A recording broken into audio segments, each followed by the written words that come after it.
এক পশলা বৃষ্টির পর যখন আকাশে রামধনু দেখা যায়, তখন আমাদের মনের মধ্যে এক মাধুর্য এসে ধরা দেয়।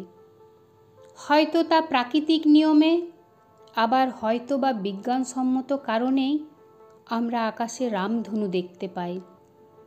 তাই এই নিয়েই লেখা কবিতা রামধনু কেন হয় আকাশে। বৃষ্টি থামে, মেঘ সরে যায়, সূর্য হাসে আকাশে। ফোঁটা ফোঁটা জলকণাগুলি হীরের মতো ঝলমল হাসে। সূর্যের আলো সোজা নয়, জলকণায় ঢুকে যায় ভেঙে। লাল থেকে বেগুনি রং, 7টি রঙে যায় রেঙে। প্রতিটি কণা যেন ছোট্ট প্রিজম, আলোকে করে রঙে বিভক্ত। তাই তো আকাশে বাঁকা সেতু 7 রঙে হয় অলঙ্কৃত। প্রকৃতি যেন বলে দেয় তখন, ঝড়ের পরেও রং থাকে বাকি।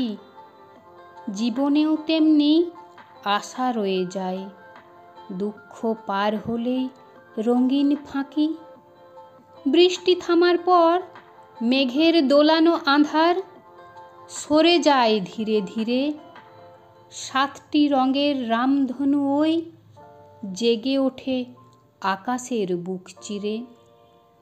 এই রঙের বাঁধনে বাঁধা পড়ে প্রকৃতির যত রূপ।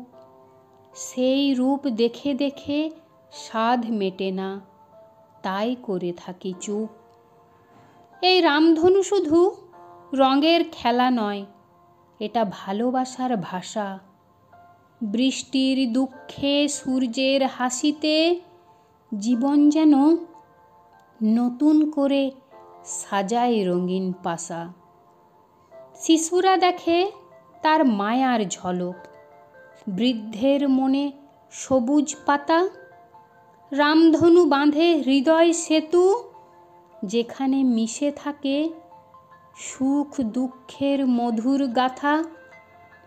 তাই আকাশে রামধনু ফোটে, সূর্যের হাসি জোড়া হয়ে।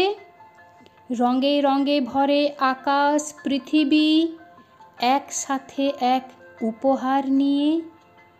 জল আর আলো মিলে একসাথে বাঁধে রঙের মালা।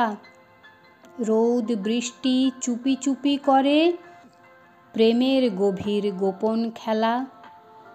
তাই যখন তুমি আকাশের দিকে তাকাও বৃষ্টির পর, দেখো রামধনু আসলে প্রকৃতির খেলা, এক মায়াবী চিঠির খবর।